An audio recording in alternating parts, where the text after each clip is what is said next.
well as dangerous. When secret main man Martin Hooker left the label, the band were disillusioned with the company's direction and left. Due to various contracts being signed when the band were naive, umpteen unofficial t-shirts and compilation albums started to bear the Exploited's name. Without a decent label, owed over £2,000 from the first record, and allegedly not paid in full by Secret, the band themselves were being exploited. Rod Patterson, he manages DRI and stuff. He's like, he was his money, he's in for a fucking kicking as well. We come to the States. So was who else? Mark, what was his name? Malcolm Forrester. It was him ripped us off for fucking all that money in the past, and like we couldn't get a lawyer or fuck all, because like in the business, the record business, that you can't get a lawyer record all about money up front. So like he fucked us over for he's fucked us over for at least 8 years. But that's just life. He got on with it. But like record wise and that, like I know what I'm doing. I've got more control over what's happening, so we don't get exploited like we did in the past. Because they bring in records, like look, they bring in old records, they bring records and stuff, and be like, we don't want to bring them out because they've already been out. And they bring them out and just take cash and make money, It's fucking shit. So you have no control over what comes out of your back catalogue if you... No. No? No, because the cunts just done what they want. But we have now, we control it, we control it now. We've got control now, but in the past we never had any control. And there were all these bootlegs, like Totally Exploited. Okay, there was like, there was 4 or 5 bootlegs. Right, the only way we could get back at them is to fucking like visit them, smash their offices up here and fucking threaten them. And sometimes it works, sometimes it never.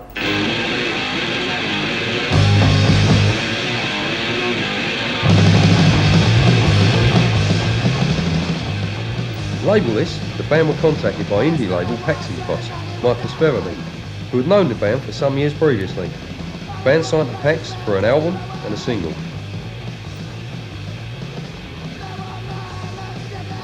Bassist Gary quit the band and was replaced by ex-Screw Tees member Billy. Gary went on to form various pre-techno bands with limited success.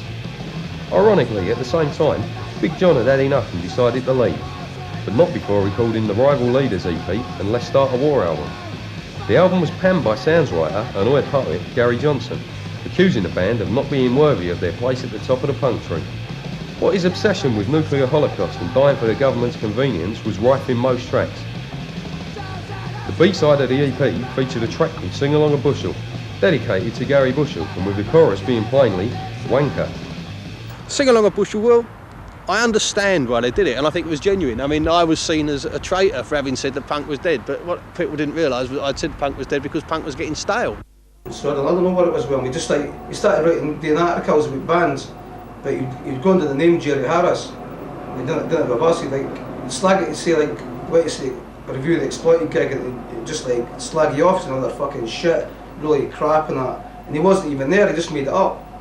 Right, and so that's why in the end we wrote a song about him, because I thought he's fucking being really two-faced. Is there any evidence or proof that was him? Because I know it was him. Who is Jerry Harris? Jerry Harris. He was a writer. He was a punk writer beginning of the 80s, wasn't he? Yeah. Didn't he write for Sounds and probably that punk magazine? Yeah. No, doing the research for this, I thought it was you writing under another name. No, I wasn't Jerry Harris, no. I know he was. He done it to Starting the Dogs, done it to him for Riot, done it to the Upstarts, done it to Cockney Rejects, done it to all the bands, done it to Sham. I mean, it's just his way of getting back. I don't know why. Maybe because we didn't agree with everything he said. But even saying that, I've nothing against the guy. I mean, he done a lot for us. And I'm not going. I respect him for what he done. But in the end, I thought he was a shit thing that he done. But then that's life. He just got on with it. As Bushel himself works up the ranks to his current position at the Sun, the Exploited themselves seem stuck in the twilight world of the seedy venues in which they were playing. From tiny clubs and halls through to major London venues and then back again. The Exploited had turned full circle. Busher was right. The Exploited may destroy themselves, but they'd never sell out. What is believed from practice of keeping on the same level of the fans had earned him respect.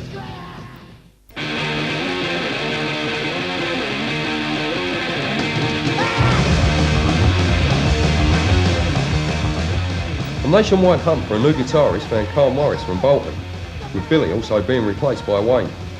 The UK tour ended in disappointment for London fans when a 100 Club date was cancelled, but still advertised by the club. By '84, Bushel's prophecy had come true. Punk rock was chasing its own tail. Exploited imitators were shouting the same message without treading any new ground, and tartan bondage trousers were available at your local high street store. The Exploited themselves were off touring the world, spreading the message of revolt. And as the UK punk circuit became smaller and smaller, the worldwide market was becoming bigger than ever, with the Exploited being at the top of the tree.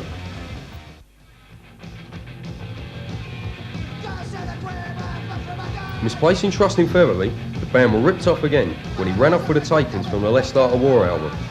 Yet more controversy hit the band when it came to light that they'd used American artist Pushead's artwork for the album cover without paying him and rubbing off his name. In '85, a massive tour of Britain with the UK subs culminated at London's Lyceum in a 6-act bill including 999 and the English Dogs.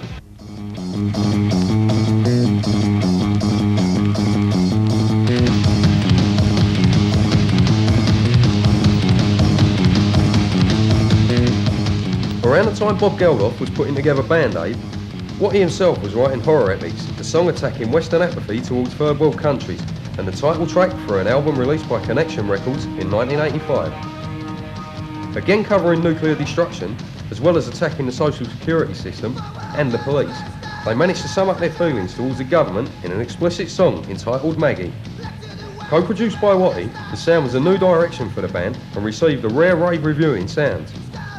Whilst pop stars who believed they had more power than the government played benefit after benefit and gained increased album sales, the Exploited continued to confront real social issues warned of 4 years before, with little or no interest from the press.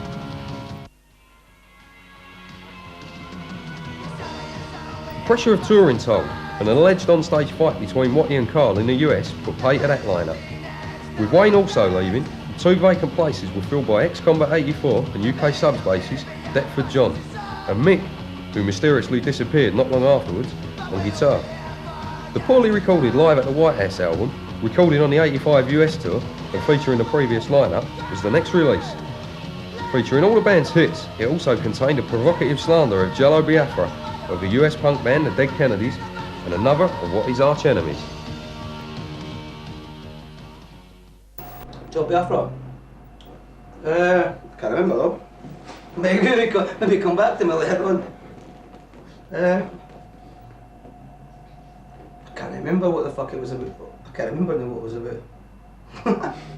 Some of the things that Crash done were were good. I've got a lot of respect for what it's trying to play the records, but there's a lot of things they've done as well that I disagreed and lied out. Like they said all the money that they gave out and they done this and done that. We done Let's Start a War.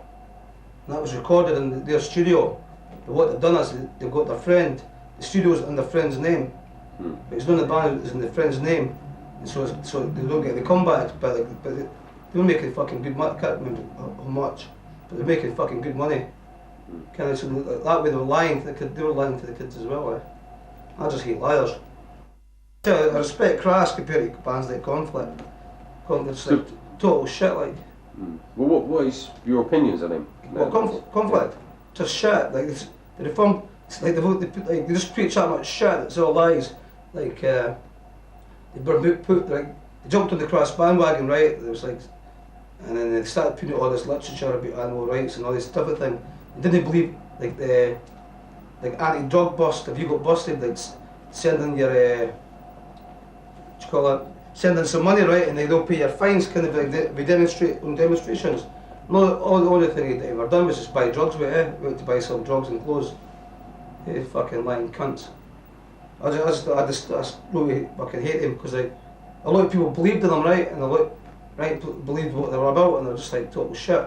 Like they said that they wouldn't, they'd never ever do like big venues or that. We'd never play for like so much.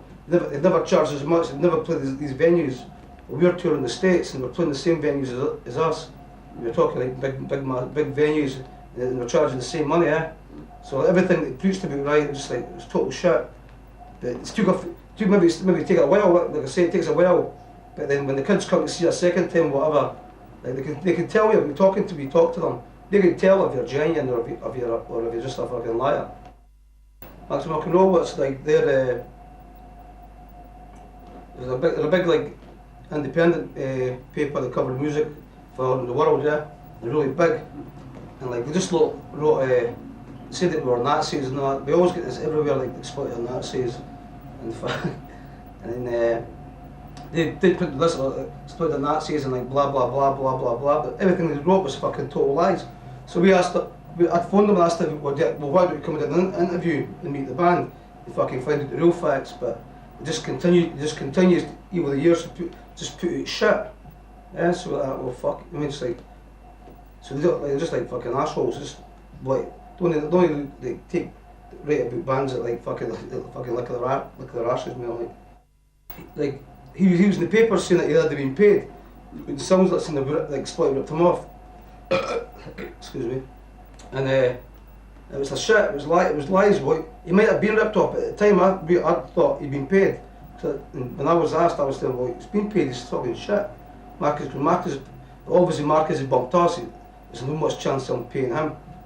And that's what it came down to, yeah. But like, there's no argument, like, I've not got any arguments with Pusshead. Maybe it's just through like people telling lies, once again. But now looking back at times, I used to always think I was right all the time about things, about I never done that, I never done this. But sometimes I wasn't right, I was wrong. That doesn't answer your question, does it? Yeah, but as in what? As in what examples to that? Well, like, there's a lot of things like, I used to, like, it's like thinking, well, if somebody tried to fuck us about, like at a club, and they'd say, well, you're not getting paid because there's damages. And I'd say, like, it's not our fucking fault. And they'd say, well, you're not getting paid, right? So they start smashing it up. And like, looking back at it, sometimes it wasn't my fault, because like, the damages was caused by us.